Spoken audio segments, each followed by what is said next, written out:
Topları oradan atırın.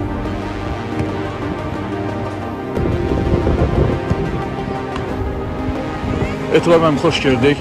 15 liqasında, qızlar arasında keçirilən 15 liqasında komandanız artıq yarım final mərhələsinə vəsiqə qazandı.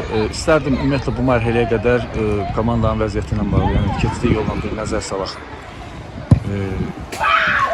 Demək olar ki, Ulduz Futbol Akademiyasının 15 yaşlardan qızlar komandası bu yaranır. Buna baxmayaraq biz çempionatı iddialı başladıq ilk turlardan. Qrup mərhələsində birinci yerlə başa vurduq. Bizə İsmaili komandası düşdü. İsmaili komandası ilə hər iki oyunun yekun nəticəsinə görə artıq yarım finala vəsiqə qazanmışıq. Yarım finalda rəqibimiz Şəfa komandasıdır. İnşallah komandamıza ümidlər böyükdür. İnanıram ki, qızlarımız finala vəsiqə qazanacaq. Biz də sizə qarşıdakı oyunlarda uğurlar arzulayırıq. İnanırıq ki, komandamız bizi sevindirəcək. Təşəkkür ederim. Buyurun, sağ olun.